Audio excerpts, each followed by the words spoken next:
자, 이제 2장으로 들어가겠습니다. 괜찮아요. 자, 야고보서 2장 1절.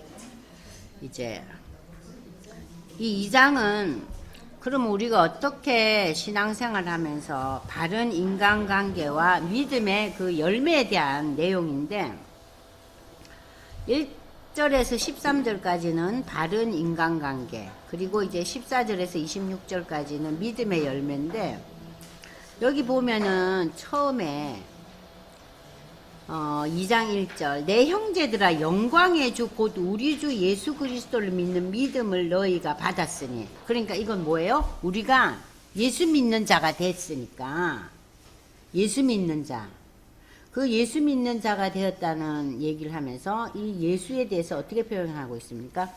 영광의 주. 그리고 예수는 주님이시고 예수가 메시아 구원자 그리스도라는 거. 그래서 여기서 우리가 이제 다시 한번 짚고 넘어가야 될 본문은 영광의 주예요. 영광의 주. 그러니까는 우리 인생들이 영광을 어디다가 두느냐, 내가 성취하고자 하는 그 위치, 거기에다가 영광을 두느냐, 영광을 하나님과 예수님께 두느냐. 근데 여기 본문에서 뭐라고 그래요? 그 영광은 누구 거라고요? 주님의 것이라는 거예요. 근데 우리가 영광을 누리고 싶잖아요. 그죠?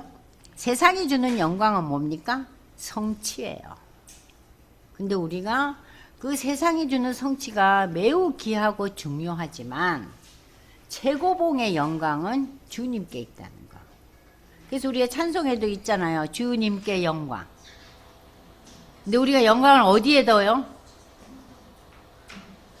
그냥 우리가 겪고 있는 이 일상의 삶 속에서 누리고 취하고 그냥 모든 사람들이 부러워하는 위치, 그걸 우리가 영광으로 여기잖아요.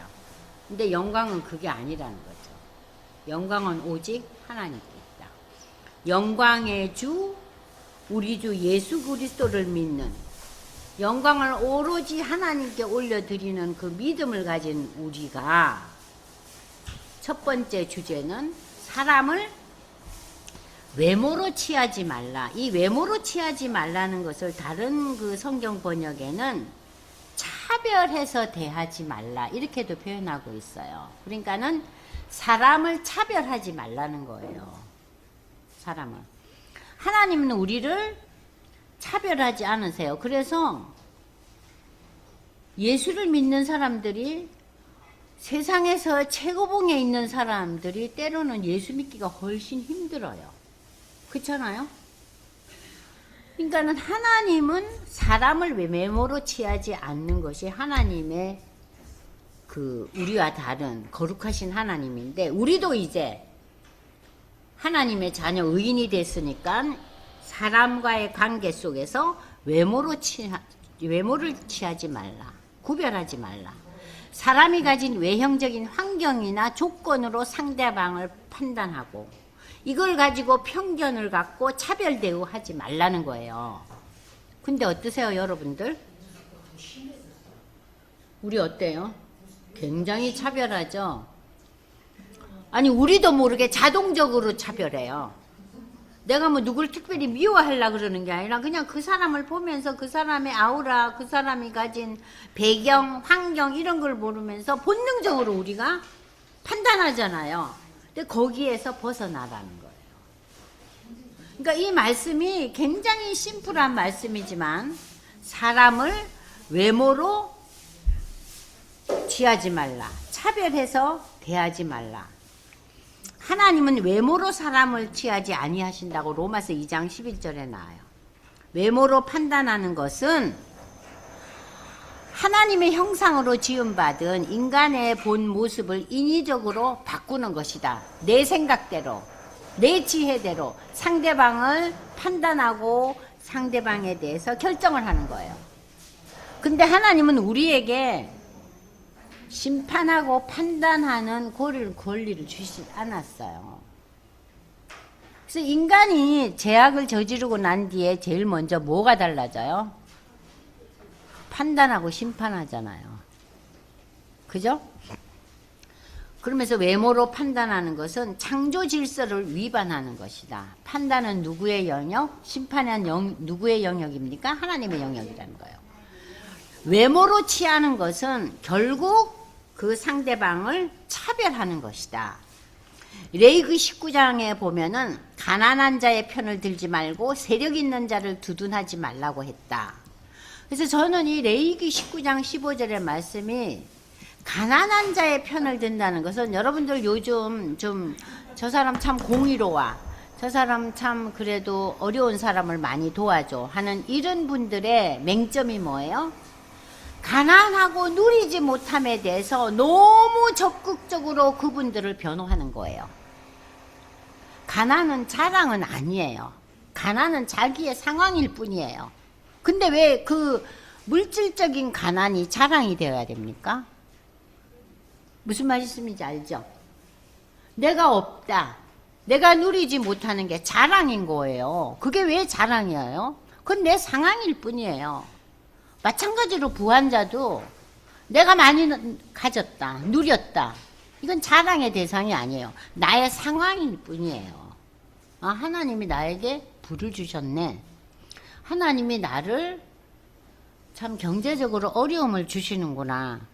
내가 경제적으로 많은 걸 누리다 보면은 하나님 떠날까봐 하나님 걱정되셨나? 하나님 그러지 않을게 좀 먹고는 살게 해주세요. 그잖아요? 그런 태도가 이제 신앙으로 접어드는 태도죠. 그래서 여기 보면은 레위기에서 너희가 무조건 가난하다고 해서 그 사람 편을 들어서는 안 된다. 또 부한 자를 저 사람은 권세 명예 대단해, 그러니까 저 사람 편에 서야 돼, 저쪽에 줄을 서야 돼, 그러지도 말라는 거예요. 그러지도 말라는 거예요. 그러니까 하나님은 가난한 자의 편도 아니고 부한 자의 편도 아니에요. 하나님은 누구의 편도 들지 않으셔요. 하나님은 하나님 앞에 자기의 손을 들고 나오는 자의 편을 들으셔요. 부한 자든 가난한 자든. 그걸 우리가 알아야죠. 그래서 사람을 외모로 차별하지 말라는 것은 그 사람의 여러 가지 누리는 상황에 대해서 우리가 흔들리지 말라는 소리예요. 그래서 여기 보시면은 당파주의적인 편견을 금하고 있다. 그러니까 사람을 외모로 취하지 말라. 외모로 취하지 마라. 이거 참 우리 삶 속에서 이 문장도 쉽지 않은 내용이에요. 사람을 보면은 그 보는 즉시 오잖아요. 우리 마음은 본능적으로. 그러면서 본능적으로 어때요? 판단하죠. 근데 그러지 말라는 거예요. 판단과 심판은 내 영역, 하나님 영역이라는 거예요. 그러면서 만일 너희 해당에 금가락지 끼고 아름다운 옷 입은 사람이 들어오고 또 들어온 옷을 입은 가난한 사람이 들어올 때 너희가 아름다운 옷을 입은 자를 돌아보아 가로되 여기 좋은 자리에 앉으소서. 또 가난한 자에게는 너는 거기 서 있든가 내 발등상에 앉으라. 여기 발등상이라는 것은 낮은 자리를 의미해요. 그래서 옛날에 로마 시대 때나 그 옛날에 전체주의 국가 시대 때 상대방의 나라를 이제 우리가 쟁취하고 그러면 그 상대방 왕이 와서 이제 자기가 이제 전쟁에서 지면은 목숨을 잃거나 와서 이제 꿇어 엎드리잖아요. 이제 승리한 왕한테 와서. 그럴 때 그 왕이 앉아있는 이 발바닥, 거기에 패전한 왕이 와서 머리를 숙이는 게 발판이에요. 발판이에요. 그러니까는 뭐예요? 넌 저 밑에 하대를 하는 거죠. 한마디로 말하면. 하대를 한다는 거예요. 우리 보통 사람들의 태도가. 그러면 그런 식으로 너희가 사람을 대한다면 4절에 뭐라 그럽니까? 너희끼리 서로 구별하며 악한 생각으로 판단하는 자가 된다. 여러분들 성경에서 부정의문문은 강조예요. 너 오늘 밥 안 먹었지? 이건 뭐예요? 밥 먹으라는 소리 아니에요. 예? 그죠? 너 밥 안 먹고 왔지? 밥 먹어. 그러니까 이렇게 성경에서 부정의문으로 할 때는 항상 긍정으로 해서 여러분들이 해석을 하시면 돼요. 그러니까 이 본문도 보세요. 너희끼리 서로 구별하며 악한 생각으로 판단하는 자가 너희들이 아니냐. 인간의 본능이 그렇다는 거예요. 자, 잘 들어봐라. 내 사랑하는 믿음의 사람들아. 하나님이 세상에 대하여는 가난한 자를 택하사 믿음에 부요하게 하시고 또 자기를 사랑하는 자들에게 약속하신 나라를 유업으로 받게 하냐. 여기에서의 가난과 부요의 의미는 특별한 의미가 있습니다. 하나님이 세상에 대하여는 가난한 자, 세상에 대해서는 별로 관심과 마음이 없는 자예요. 가난은 없는 자죠. 근데 세상에 대해서 마음이 없는 자, 세상에 관심이 없는 자겠죠. 그죠? 세상에 대해서 부한 자는 어떤 거예요? 세상에 마음이 집중되어 있는 자예요.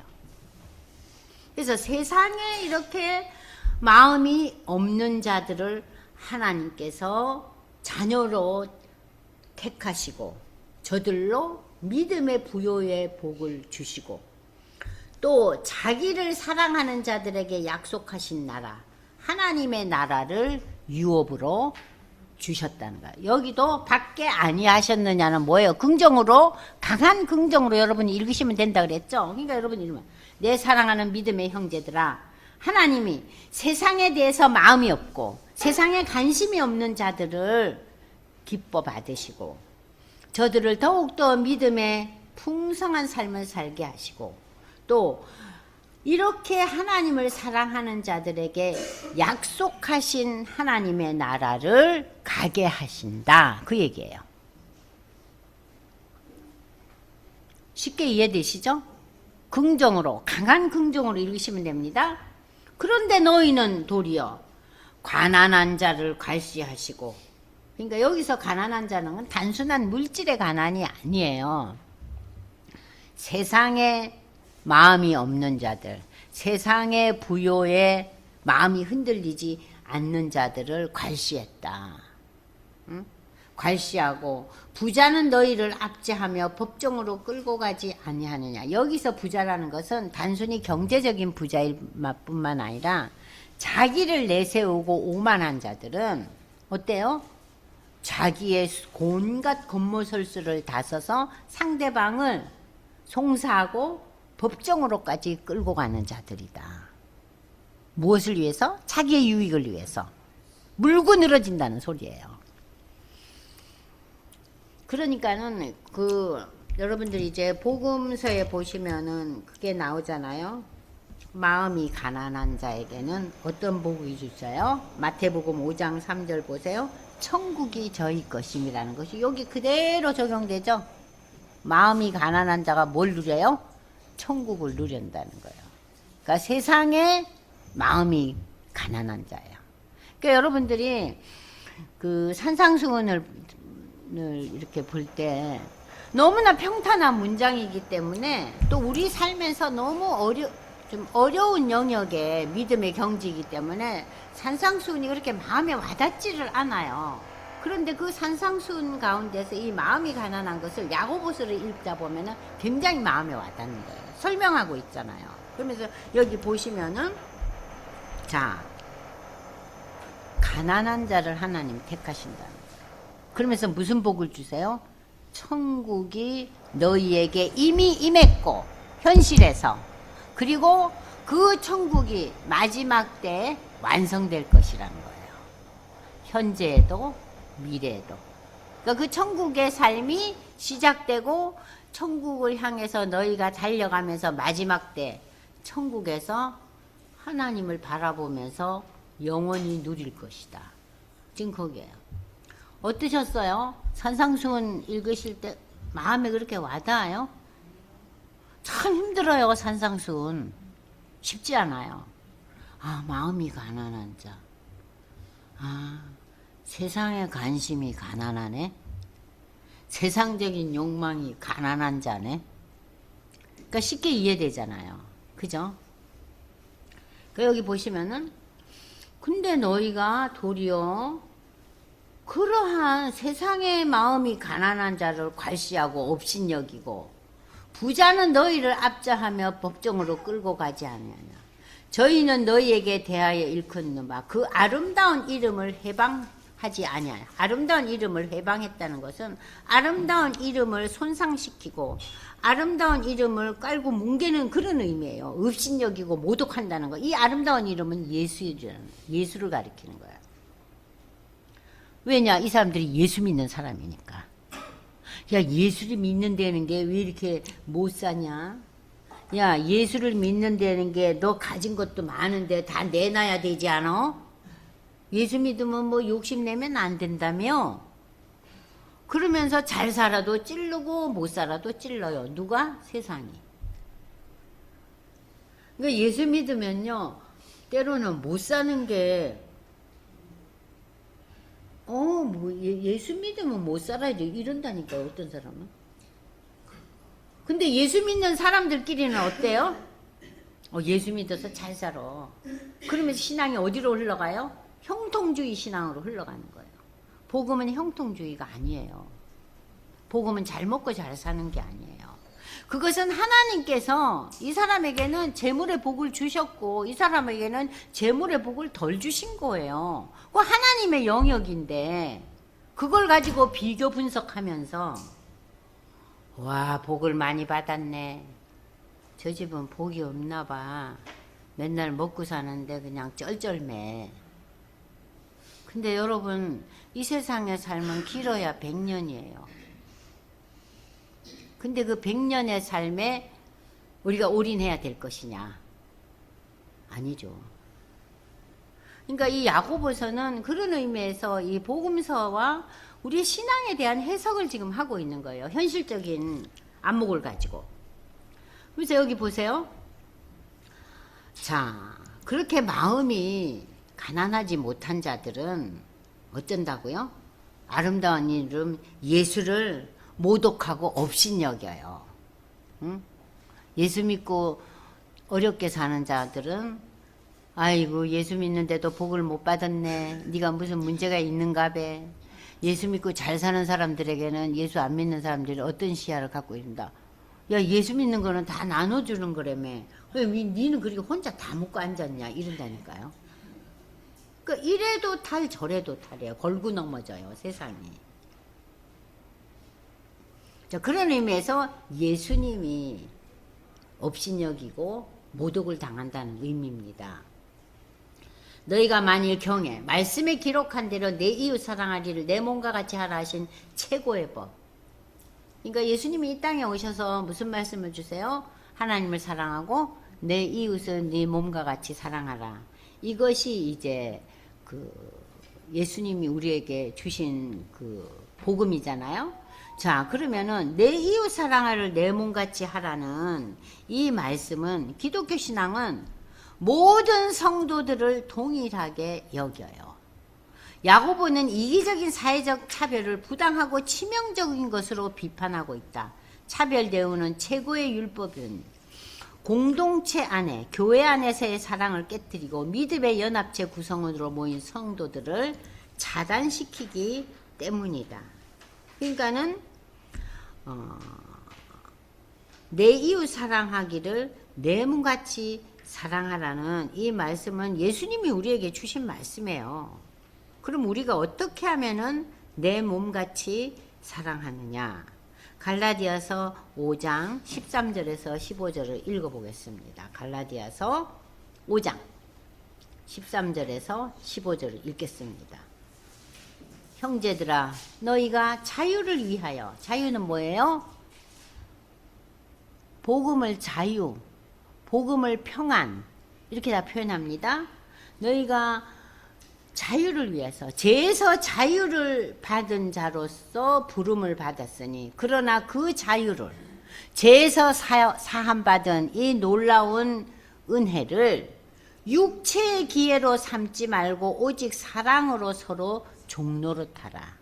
그러니까는 내가 받은 그 죄에서 노임받은 이 놀라운 은혜의 복음을 내가 잘 먹고 잘 사는 기회로 삼지 말고 그 네가 받은 죄에서 사함받은 그 자유를 가지고 네가 이웃관계 속에서 네가 배려하고 섬기며 살으라는 거예요. 왜냐? 네가 하나님의 사랑을 받았으니까. 그러니까 하나님이 나를 사랑하사 독생자 예수를 주셨으니 그 예수를 믿기 때문에 네가 영생을 누린다는 얘기가 여기 그거예요. 하나님의 사랑은요, 잘 먹고 잘 사는 게 아니죠. 내가 하나님의 자녀된 게 하나님의 사랑이에요. 여러분들 요한복음 3장 16절이 잘 먹고 잘 사는 게 복이 아니라는 것을 여실히 설명하고 있잖아요. 하나님의 사랑의 증거가 뭐예요? 내가 예수 믿고 하나님 자녀된 거예요. 그럼 거기에 따라서 사람마다 환경이 다 달라요. 환경이 달라요. 근데 어느 목사님이 설교를 하시면서 그래요. 내가 오늘 부딪혀오는 내 현실에 대해서 그 현실에만 내 눈과 내 마음이 가득해 있다면은 우리는 예수 믿는 자가 아니라는 거예요. 예수 믿는 자는 오늘 살고 있지만 어제를 생각하고 오늘 속에서 내일을 바라보는 자는 거예요. 어제 내가 예수 믿음으로써 하나님 자녀가 돼서 좀 그래도 좀 생각이 조금은 달라지지 않았나? 그래서 그 달라진 생각들이 앞으로 더 달라지지 않겠나? 그래서 내가 세상에 마음을 두지 않고 하나님께 마음을 두는 자. 그게 뭐라 그랬어요? 심령이 가난한 자라 그랬잖아요. 예? 그러니까 그렇게 사는 건데 우리는 복음을 받아들인 자도 평안도 누리고 잘 살고 모든 형편이 세상의 관점에서 형통한 것이 하나님의 축복으로 여겨요. 근데 우리가 신실한 믿음의 소유자라면은 그것이 하나님의 복의 하나의 종류지 복의 전부는 아니라는 거예요. 그죠?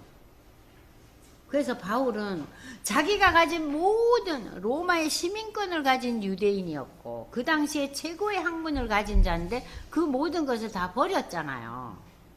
우리가 바울같이는 못 되지만 바울이 하나의 우리 어머 대단한 선생님이야. 나는 거기 뭐 중간 뭐 발목에서 조금 더 올라갈까나? 그러나 우리의 그 바라보는 영웅상이 그런 상이 돼야 되지 않겠나는 거죠. 어떠세요? 유권사님은? 내가 생각하는 영웅은 누구냐? 그래도 뭘 누려야 되지 않겠나 하는 마음이 본능적으로 다 있어요, 사람은. 근데 저는 그 바울은 그런 본능적인 거를 다 까부수고 그렇게 살면서 끝까지 살면서 순교당한 걸 보면은 물론 하나님의 은혜죠. 은혜 없이는 그렇게 못 사니까. 그러니까 하나님 저도 잘 먹고 잘 사는 은혜도 귀하지만요. 그런 신앙의 위인들이 가진 그런 신앙의 태도의 은혜도 저도 좀 주세요. 우리의 기도가 그렇게 변해야 되지 않을까요? 네? 박문혜 권사님 어떠세요? 자, 그러니까 우리가 그 은혜의 복음을 받고 우리가 죄에서 자유함을 누렸으니까 우리가 그 놀라운 은혜를 육체적인 기회, 본능적인 누림의 기회로 삼지 말고 그 받은 은혜를 사랑으로 서로 나누고 서로 배려하고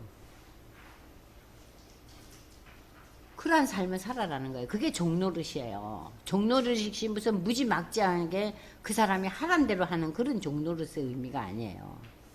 서로 배려하고 나누라는 거죠. 그래서 이것이 뭐예요? 이웃 사랑하는 거예요. 만일 서로 물고 먹으면 피자 멸망할까 조심한다. 이건 뭐 우리가 세상적인 삶 속에서도 피차 물고 뜯으면 어떻게 됩니까? 자폭하는 거죠. 자폭하잖아요. 자폭하는 거죠. 그죠? 자폭하는 거예요. 육체의 소욕은 성령을 거스리고 성령의 소욕은 육체를 거스리나니 이 둘이 서로 대적함으로 너희의 원하는 것을 하지 못하게 합니다. 이렇게 이제 갈라디아서가 이렇게 우리에게 더 쉽게 또 설명을 하고 있습니다. 그럼 우리 다시 야고보서로 돌아가겠습니다. 자, 2장에 다시 돌아와서 이제 보겠습니다. 자, 여기 보시면은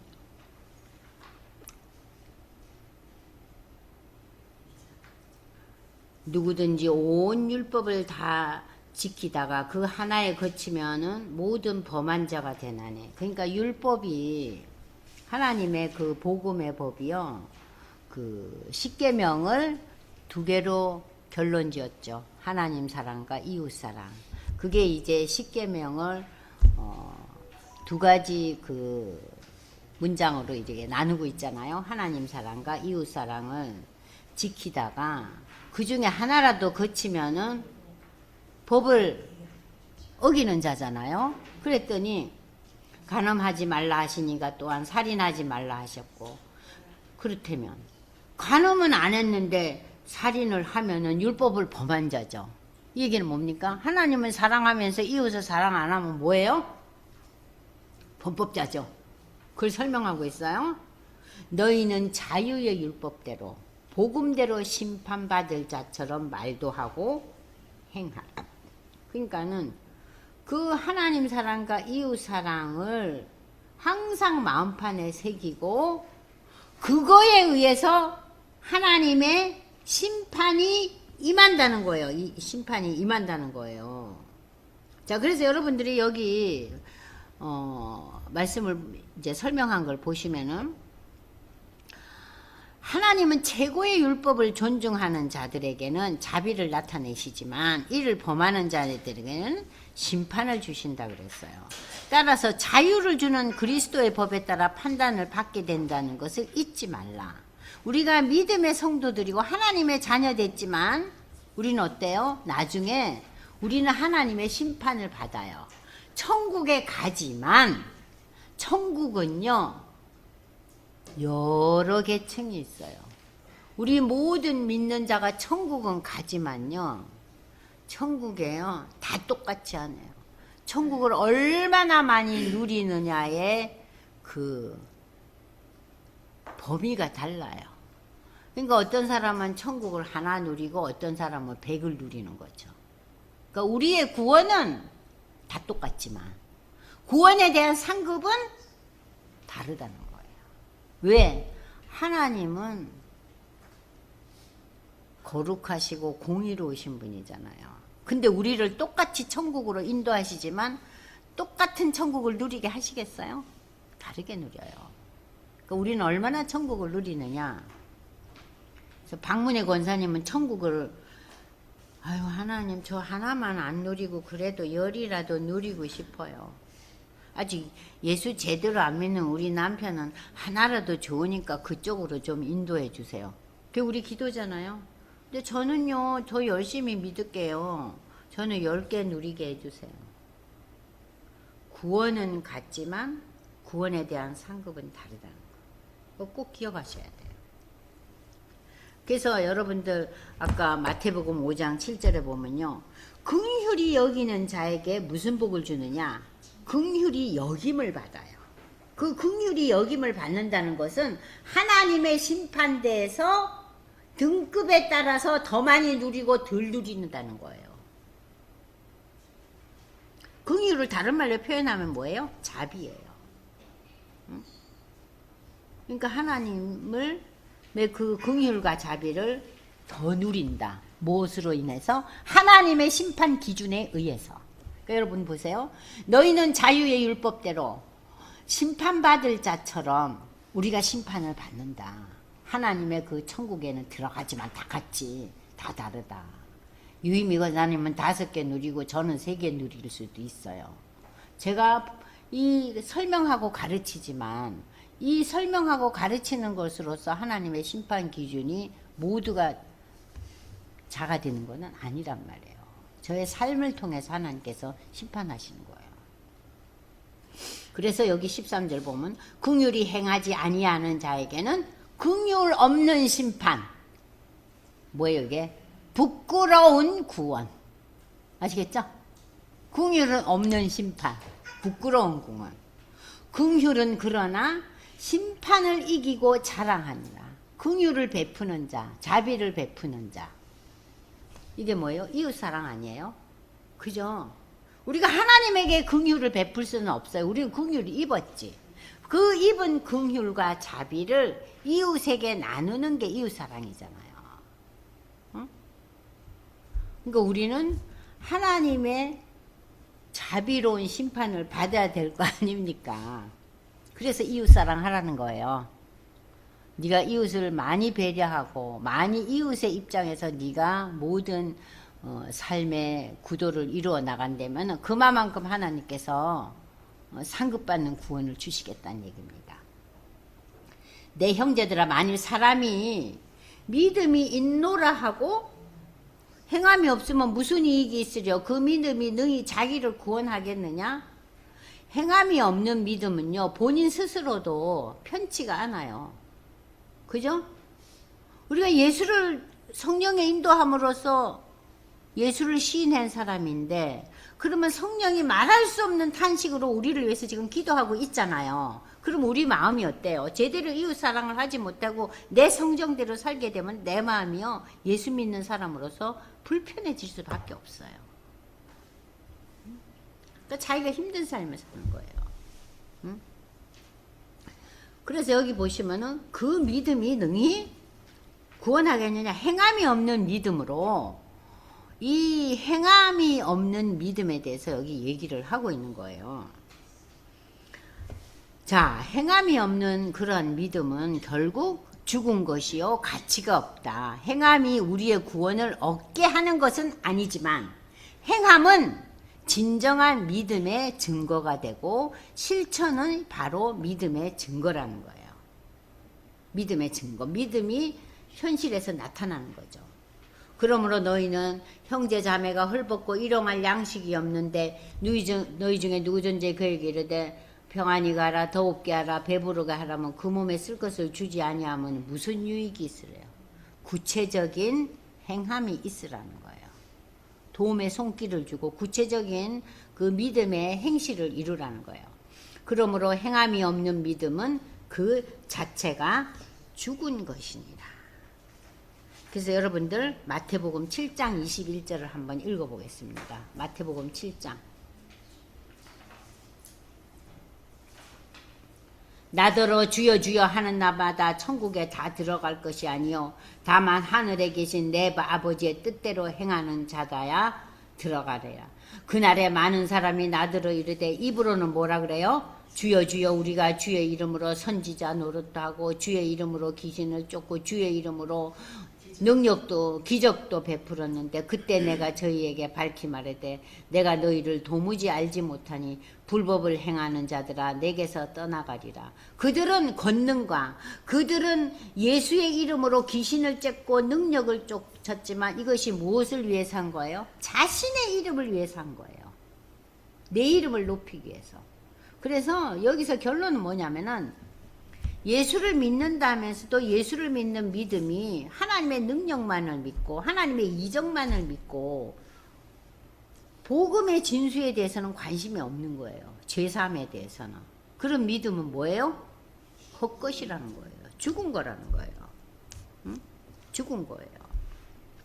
그러면서 우리 성도의 그 믿음의 자세를 가르치고 있어요. 행위를 통해서. 야고보는 믿음을 행위로 나타내는 것을 이렇게 중시하는데, 행위를 통해 의롭게 되는 바울의 가르침과 그러나 상치되는 것은 결코 아니다. 그래서 여러분들 로마서 3장 보면은 그 믿음이 어떤다는 것을 굉장히 이렇게 강조하고 있는데, 여러분들 로마서 3장 한번 보겠습니다.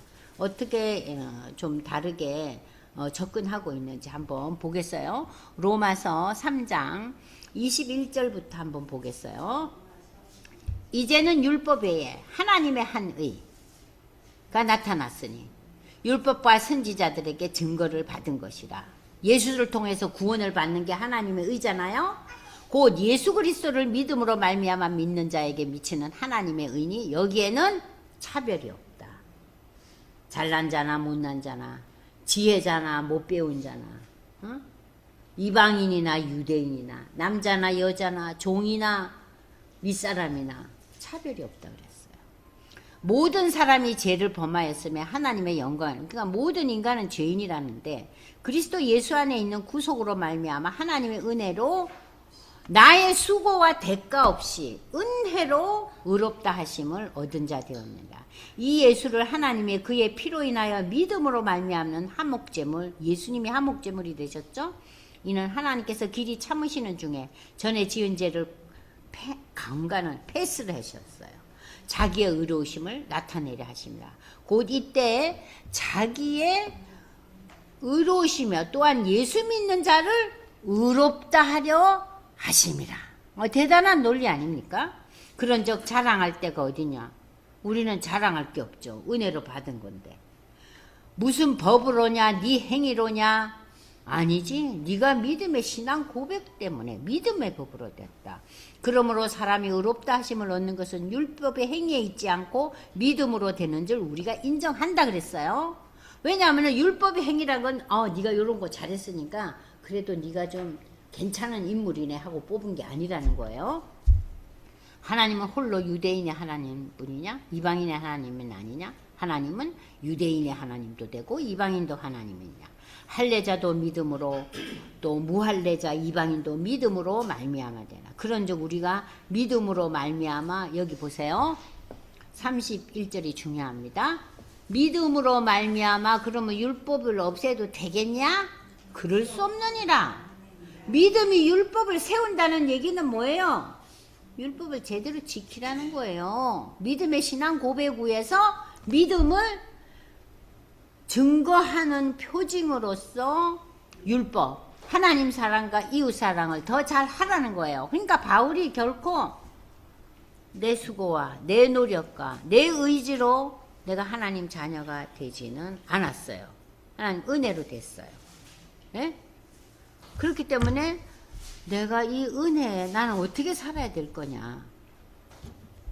하나님 사랑, 이웃 사랑, 그 율법의 두 가지 그 기준을 내가 세워나가야겠네. 그러니까는 예수 그리스도가 그래서 율법의 완성자인 거예요.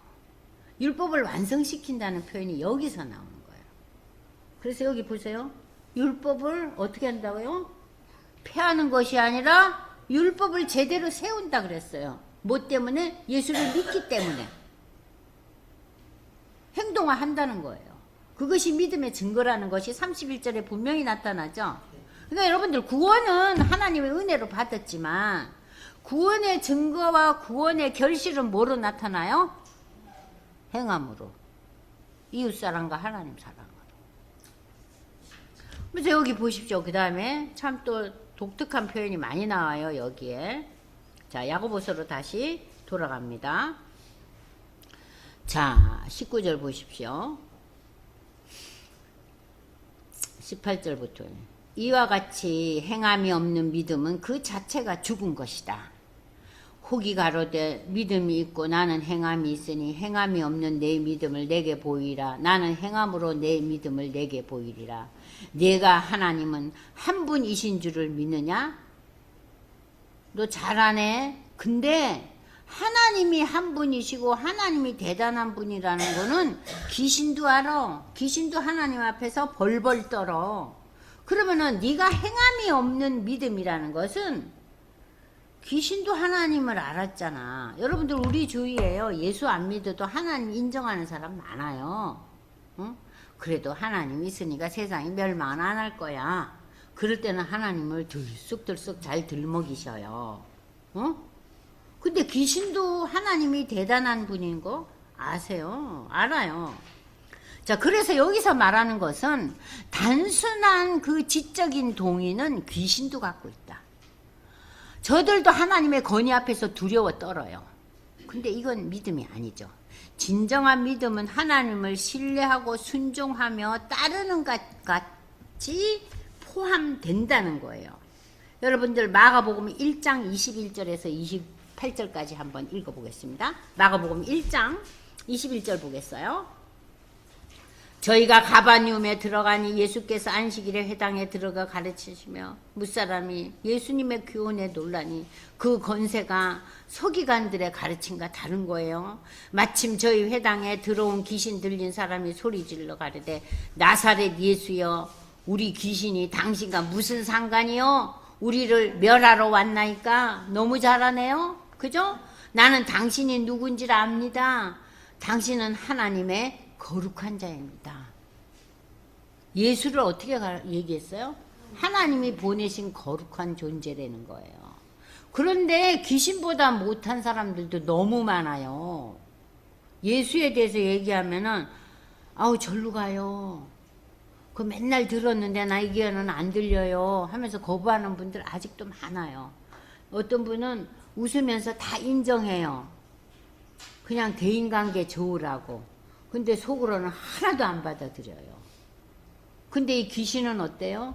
예수가 하나님의 거룩한 자라 그랬더니 예수님이 꾸짖잖아요. 너 그 사람에게서 나와. 그리고 예수님이 이 귀신을 쫓아내주잖아요. 그랬더니 여기 있는 사람이 와 예수의 권세는 새로운 교훈이다. 더러운 귀신을 명하니까 귀신이 꼼짝을 못하네 하면서 거기 있는 사람들에게 이 예수가 어떤 존재라는 것을 귀신과의 대화를 통해서 알려주셨어요. 그래서 우리가 여기서 알 수 있는 것은 귀신의 존재보다도 못하는 불신자들도 많이 있다는 거예요. 네? 귀신은 예수를 알아요. 그래서 우리 속담을 했죠. 어우 귀신같이 알아. 귀신은 예수의 존재를 알아요. 그러니까 아직 예수 못 믿고 전혀 신앙이 없는 우리 주위 친구들한테 야 귀신도 아는데 왜 네가 모르냐, 네가 귀신보다 더 악하냐, 아이고 내가 진짜 속이 터진다 터져, 그렇게 전도하세요. 귀신도 아는 존재를 우리 남편은 아직도 모르네. 어쩜 좋아 어쩜 좋아. 여러분들이 그런 부분에 대해서 마음 아파해야 돼요. 우리가 그런 부분에 대해서 마음 아파하는 퍼센테이지가 너무 낮아요. 그죠? 그 부분을 마음 아파하셔야 됩니다. 자, 다시 이제 우리 야고보서로 가니까 귀신이란 존재가 이렇게 대단한 존재라는 겁니다. 자, 귀신도 안다.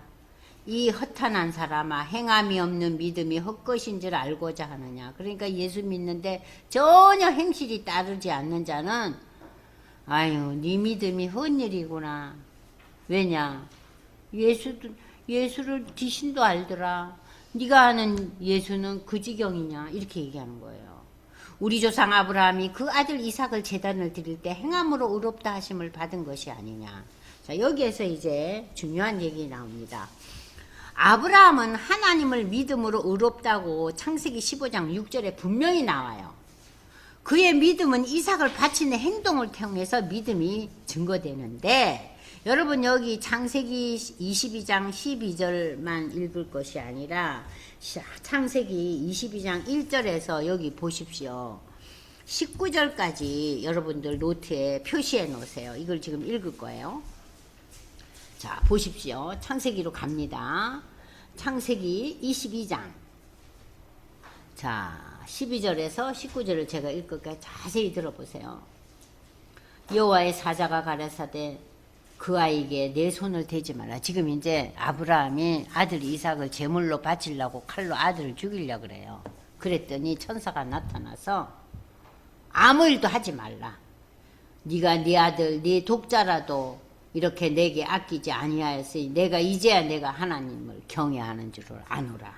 아브라함이 눈을 들어 살펴본지 순양이 뿔이 수풀에 걸려서 있는 거예요. 아브라함이 가서 그 순양을 가져다가 아들을 대신하여 번제를 드렸어요. 아브라함이 그 땅의 이름을 뭐라고 지었다요? 하나님이 준비하셨네? 여호와 이르라고 지어서 오늘까지 사람들이 여호와의 산에서 준비되리라 하더라. 여호와의 사자가 하늘에서부터 두 번째 나타나서요.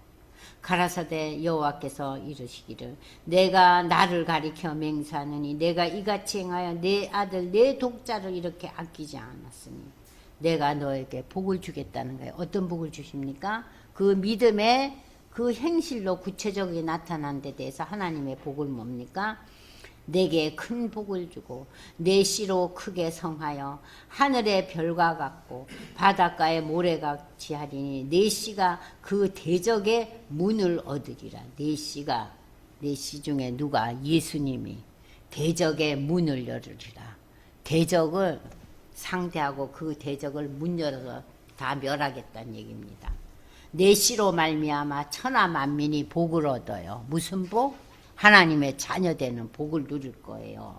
예수를 통해서 천하 만민이 구원의 복을 얻으니 이는 내가 나의 말을 준행하였다. 뭐예요? 믿음을 구체적으로 네가 실천했기 때문이다. 이에 아브라함이 그 산에게 돌아가서 브엘세바에 이르렀더라. 자, 여기 뭐예요? 자, 아브라함이 믿음으로 의인이 됐어요. 15장에. 근데 22장에 가서 하나님의 그 시험, 시련에 와서 뭐라 그래요? 그 명령에 복종하잖아요. 그랬더니 하나님께서 뭘 준비해 놨어요? 순양을 준비해 놓았을 뿐만 아니라 내 씨를 통해서 만민이 구원을 받으리라. 그리고 내 씨가 바다에 모래, 여러분 모래 헤아릴 수 있어요? 그러니까 우리의 수많은 사람이 하나님의 자녀돼요. 그러니까 여러분이 기도 제목에 바다에 모래알같이 많은 사람이 하나님의 자녀되는데 거기에 우리 남편 끼워 올려주세요. 거기에 우리 친구가 영 아니네요. 걔도 좀 올려주세요. 그것이 여러분 중보기도예요. 그게 중보기도예요. 그러니까 여러분의 지금 겪고 있는 그 현실에 대한 기도만 하지 마시고 그런 중보의 기도를 하셔야 돼요. 지금 그 중보 기도도 행함의 열매예요. 마음이 없는데 그 기도가 어떻게 나오겠어요? 그것도 이웃에 대한 큰 사랑이죠. 최고의 사랑 아닙니까? 자, 그래서 요다음 이제 행함으로 이렇게 의로움을 받고 그 의로움의 증거로 축복을 받았어요. 그렇기 때문에 이 바울의 칭의와 아까 우리가 3장 읽었잖아요. 31절 율법에 뭐라고요? 송치잖아요. 율법의 마침이었잖아요. 믿음이. 그러니까 이건 모순되는 것이 아니라 행함으로 믿음을 증거하면서 서로 조화를 이룬다.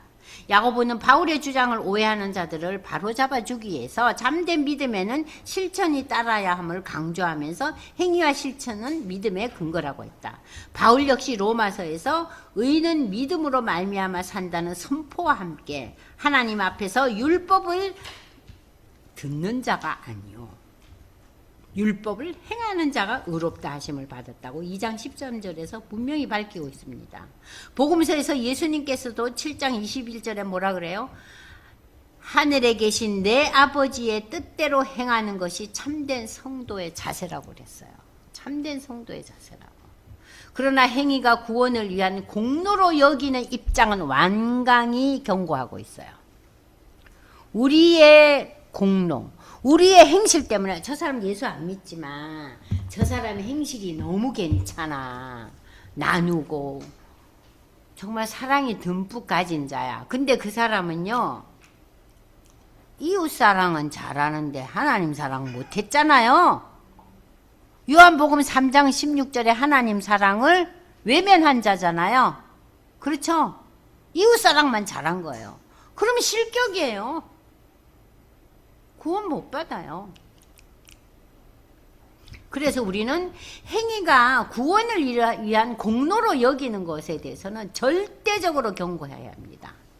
우리의 수고나 행동으로 구원받는 것이 아니라 하나님의 일방적인 은혜로 구원받아 하나님 자녀돼서 이 구원에 감사하며 성도가 살면서 하나님의 자녀답게 행함으로 두렵고 떨림으로 바울은 빌립보서에서 얘기하고 있습니다. 빌립보서 2장 12절에서 여기서도 18절까지 읽으셔야지 정확한 의미가 여러분에게 전달될 거예요. 지금 다시 보겠습니다. 빌립보서 펼치세요. 빌립보서 2장 12절에서 18절까지 읽겠어요. 그러므로 나의 사랑하는 자들아, 너희가 나 있을 때뿐만 아니라 더욱 나 없을 때도, 나와 함께 있지 않을 때도 항상 복종하면서, 말씀에 복종하여 두렵고 떨림으로 너희 구원을 이루라. 살아가면서 계속 수고하라는 거예요. 너희 향해서 행하시는 이는 하나님이시니 하나님은 자기의 기쁘신 뜻을 위하여 너희로 소원을 두고 행하게 하시나니 모든 일을 원망과 시비가 없이 하라. 이는 너희가 흠이 없고 순전하여 어그러지고 거스리는 세대 가운데서. 세상을 어떻게 얘기하고 있어요? 어그러지고 거스리는 세대요. 이 세상을 향해서 주시는 말씀은 어그러지고 하나님 앞에 불순하고 하나님의 뜻과 거스리는 세대예요. 너희를 하나님의 흠없는 자녀로 세상에서 그들 가운데 빛들로 나타내며 생명의 말씀을 밝혀 나의 다름질도 헛되지 아니하고 수고도 헛되지 아니하므로 그리스도의 날에, 종말의 날에 나로 자랑할 것이 있게 하려며 함이라. 만일 너희 믿음의 재물과 봉사 위에 내가 나를 간제로 드릴지라도, 간제라는 것은 여러분 제사는 다 자기가 죽는 거잖아요. 그죠? 그러니까 여기서 나를 관제로 드린다는 것은 바울이 자기를 희생하고 자기를 쳐 죽일지라도 너희가 믿음의 생활을 잘 해 나간다면 나이는 기뻐하겠다는 거예요. 그래서 바울이 결국은 순교당해요. 믿음의 신앙 고백 위에서 순교당해요. 그러면서 나는 순교를 당하든 내가 죽더라도 나는 너희가 예수 잘 믿고 믿음의 증거를 나타낸다면 너희도 기쁨을 누리고 나도 기쁨을 누린다는 거예요. 여기까지 읽으셨으면 되겠어요. 이해되셨어요? 그래서 우리는 구원을 두렵고 떨림이라는 것은 우리의 구원을 완성하기까지는 수고와 노력과 고통이 뒤따른다는 거예요. 두렵고 떨림이 뭐예요? 그냥 세워라 내워라 태평해서 될 일이 아니에요. 두렵고 떨림으로 우리의 구원을 완성을 향해서 줄다름 치라는 거예요. 그 줄다름을 치는 과정에서 내가 너희를 위해서 어떤 희생도 다 하겠다는 거예요. 바울이. 그게 이웃사랑 아닙니까? 그죠? 그러면서 이제 이 말씀에 야고보서에 이 나오는 말씀에서 맨 마지막 보십시오. 2장 여러분들 보시면은 이제 나타납니다. 내가 보거니와 여기 21절까지 우리 조상 아브라함이 그 아들 이삭을 제단을 드릴 때 행함으로 의롭다 하심을 받은 것 아니냐. 내가 보거니와 믿음이 그의 행함과 함께 일하고 행함으로 믿음이 온전케 되었느니라. 이에 경에 이른 바 아브라함이 하나님을 믿으니 이것을 의로 여기셨다는 말씀이 응하였고 그는 또 어떤 칭호를 받았어요? 하나님의 벗이라. 아유, 우리는 감히 이런 말을 할 수 있겠어요? 응? 따라가도 못하는데 법커녕 그냥 거기 종종 걸음을 치고 뒤쫓아 나가고 있죠. 근데 아브라함은 하나님의 벗이라는 그 놀라운 칭찬을 받았어요. 이로 보건대 사람이 행함으로 의롭다 하심을 받고 믿음으로만 하는 것이 아니다. 이와 같이 기생 라합이 사자를 접대하여 다른 길로 나가게 할 때 사자가 어디로 갔냐 묻잖아요. 그럴 때 딴 길로 얘기하죠. 그죠? 다른 길로 나가게 할 때 행함으로 의롭다 하심을 받은 것이 아니냐. 그러니까 라합이 굉장히 담대하죠. 응? 그러면서 영혼 없는 몸이 죽은 것 같이 행함이 없는 믿음은 죽은 것이니라. 이건 뭐냐? 행함이 없는 믿음은 믿음의 결실인 누릴 수가 없다는 거예요. 믿음의 결실을 누릴 수가 없다는 거예요. 그래서 여기 이제 마지막으로 프린트 보시면 보세요. 구원은 믿음으로 이루어지지만 살아있는 참된 믿음은 행함을 수반해야 된다. 믿음이 인노를 하면서 행함이 없다면 그것은 거짓된 믿음이다. 하나님을 만홀히 여긴다는 얘기 아까 기억나시죠? 하나님을 완전히 무시하고 하나님을 도외시하는 믿음이다. 아브라함과 라합이 믿음의 위인으로 인정받은 것은 저들이 행위로 자신의 믿음을 증거했기 때문이다. 참된 믿음은 진리에 대한 인정과 고백만이 아니라 실천적인 순종까지를 내포하고 있다. 믿음의 열매가 행함이기 때문에 진정한 믿음은 진리를 알고 깨달아 이를 의지적인 행위로 결단하는 거예요. 결단해서 나타내므로 하나님을 기쁘시게 하는 삶. 그것이 진정한 믿음이라는 거예요. 우리가 2장에서 제일 첫 번째 주제가 외모로 취하지 말라 그랬죠. 그러니까 이건 인간의 본능을 굉장히 건드리는 도전이에요. 우리가 본능적으로 뭘 취해요? 외모로 구별하잖아요. 근데 그 말씀부터 먼저 하고 있어요.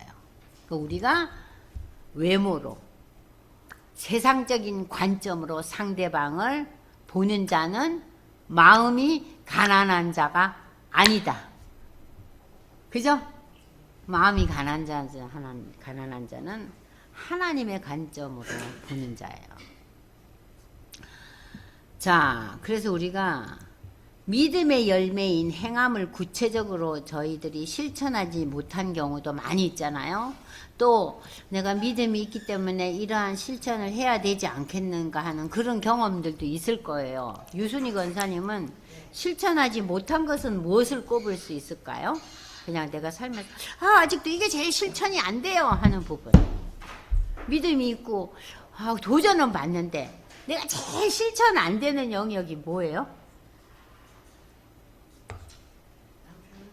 맞아요. 우리 아내들은요, 남편에 대해서 실천이 참 어려워요. 뭐 맞서고 쌈하고 소리 지르지는 않아도, 그죠? 저는 맞서고 소리까지 지르지만, 근데 맞서고 소리 지르진 않지만 마음속으로 어때요? 막 입을 실룩거리면서 혼자서 그냥 얼마나 붕괴해요. 그죠? 그러니까 가장 가까운 이웃에게. 저는 막 소리 지르고 어저께도 막 뭐라 그랬어요. 막 뭐라 그랬어요. 아침에도 뭐라 그랬어요? 네? 자, 그러면은 실천을 경험한 거는 뭐가 있어요, 장권사님? 그래도 내가 신앙이 있기 때문에 그전에는 안 근데 조금 요렇게 좀 하고 있어요 하고 얘기할 수 있는 부분은 뭐가 있어요? 너무 많아서 얘기하기가 어려운가 봐. 네. 대표적으로 하나의 예화를 든다면 어떤 부분에 대해서 좀 조금의 실천을 좀 되고 있어요 하고 얘기할 수 있으세요?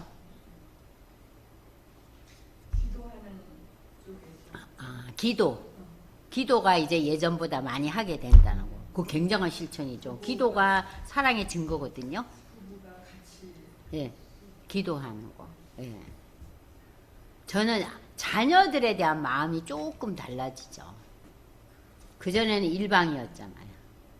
요새는 투웨이 커뮤니케이션을 좀 하려고 노력하고 있어. 항상 원웨이. 근데 그걸 이제 그래도 그래 그럴 수도 있겠다.